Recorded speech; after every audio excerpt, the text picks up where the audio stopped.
everyone, it's Yiğitcan here. Let's break down this super funky, iconic blues riff from Wait Until Tomorrow by Jimi Hendrix. Man, I was absolutely blown away the first time I heard it. The way the lead and rhythm guitar locks in together is just insane and so exciting. I swear this tune is the one that really pushed me to dive deeper into learning funk and blues guitar. Before getting started, I have to mention that I'm using the standard tuning, not E-flat like John Mayer and Jimi Hendrix generally played it. So let's dive into it. We start by doing a hammer-on here like this. I bar the D, G and B strings on the 9th fret. Mute E and A strings with your thumb. And the high E string with the inner part of your index finger. So I can hit it hard. Then do a hammer-on to the 10th fret B string and the 11th fret D string simultaneously. So I only focus on these 3 strings and mute the others. That's why it sounds so clean. So we play this 2 times. And then we do a pull-off on these notes simultaneously like this.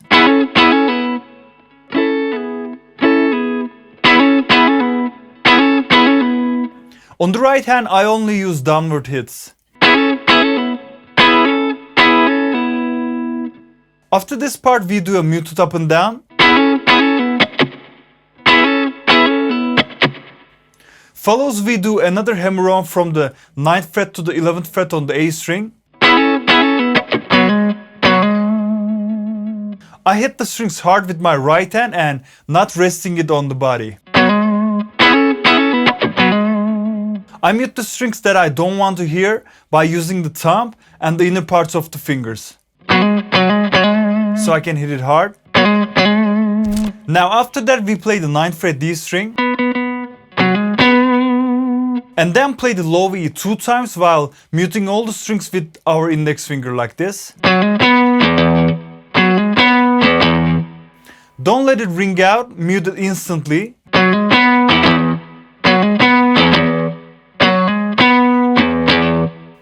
Let's have a look at the right hand here.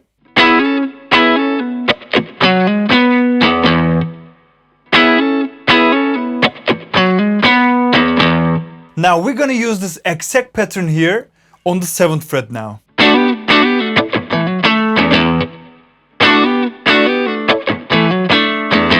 Everything is the same, so I'm not going to break it down again. So let's play it here slowly again.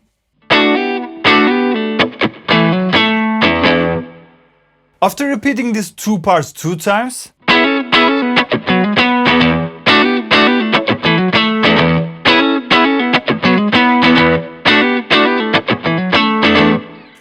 we make a slide to the 5th fret low E string with our thumb like this.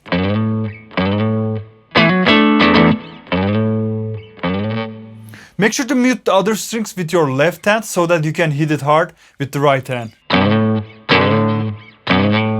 So we play the low E 2 times after the slide. And then play the A major chord with an upward strum. I play the A major chord like this.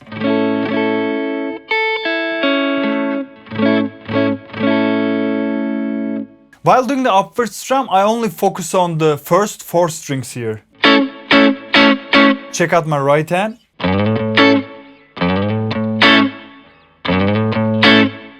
After this, we have another muted up and down.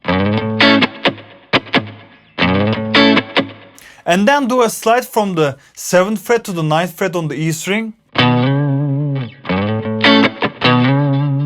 Hit it hard and mute the other strings. Do another hammer-on from the 7th fret A string to the 9th fret.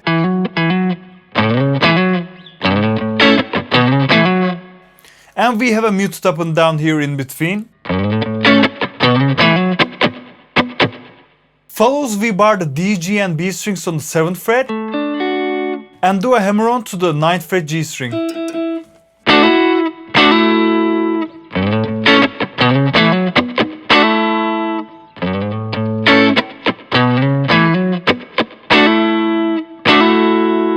I mute all the other strings here with my thumb and the inner part of my index finger again. I'm not using my right hand to mute the strings. So I can hit it hard and sound clean. And here is the tricky part. We mute all the strings except the low E and do an upward sweep here. So basically I'm doing this.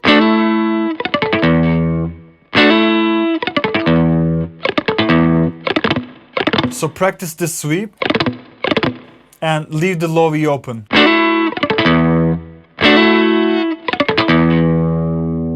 You can also let some notes ring out a little bit on the 7th fret. It's totally a feeling thing after getting used to it.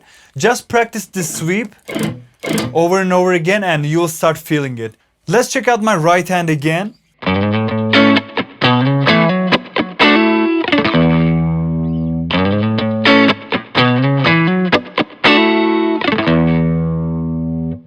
Next, we bar the 7th fret like this and play the 10th fret B string with your pinky finger. So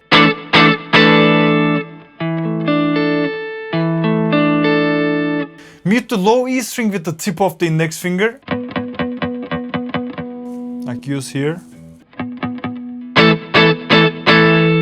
And also I'm muting the high E too, so only these strings. So we are doing down here, mute it and do another down, and up. Follows we have another muted up and down, and then play the 10th fret E string,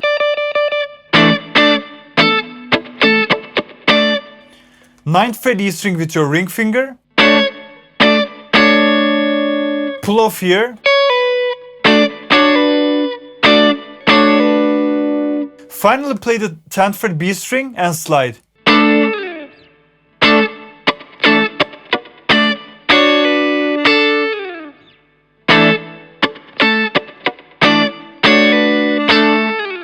I'm focusing on the first 4 strings on this phrase.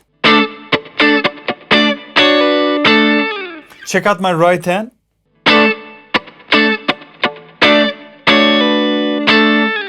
Also, I don't let them ring out. I stop pressing the frets instantly after playing the notes.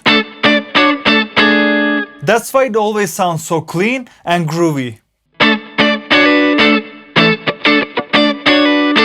So let's check out the whole thing slowly again.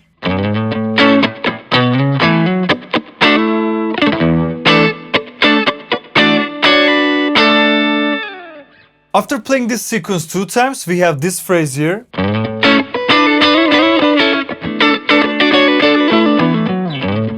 So after doing this part the same way, we bar the first 3 strings on the 5th fret, 7th fret G string with the middle finger, and the 7th fret E string with our ring finger. So we will do a pull off to the 5th fret like this. Then slide these 2 notes to the 9th fret.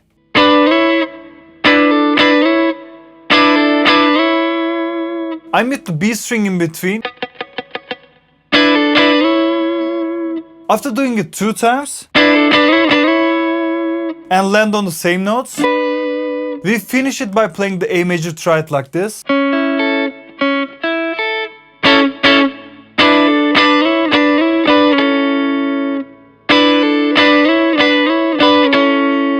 So let me play it slower.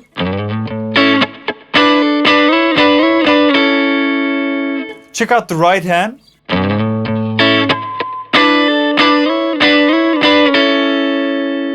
Next we have the same shape here, but we will play this phrase. First I focus here on the A and D strings and doing the upward strum on the 10th fret B string. I add muted downs in between.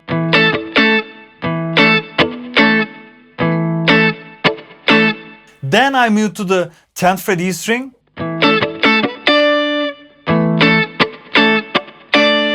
And do that pull off again.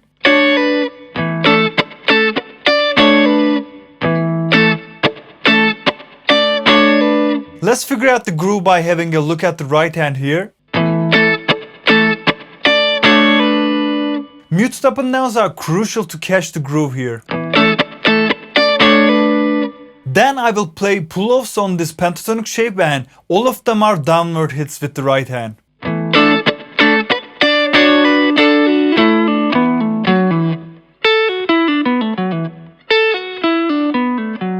First to pinky, then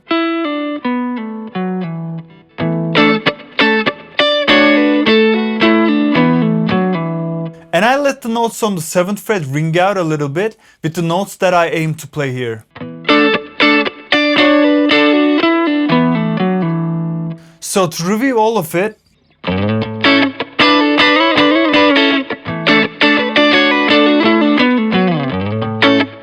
after that we play the first sequence again.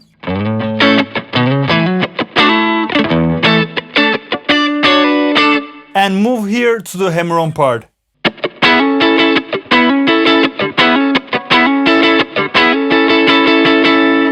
So I add these muted up and downs in between and play this rhythm here.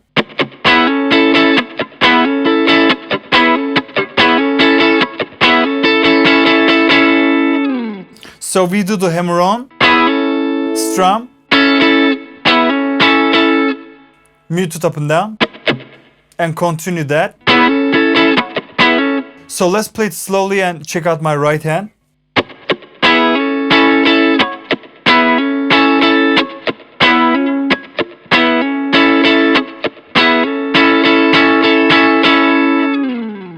I'm planning to show you guys this next section in the upcoming video as part 2. I mean this part.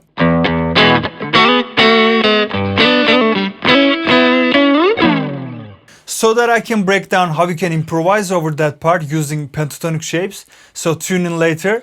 If you found this tutorial helpful, make my YouTube algorithm happy and hit the thumbs up, give me a follow. Let's play this whole riff slowly one more time and I will see you guys in the next one. Cheers.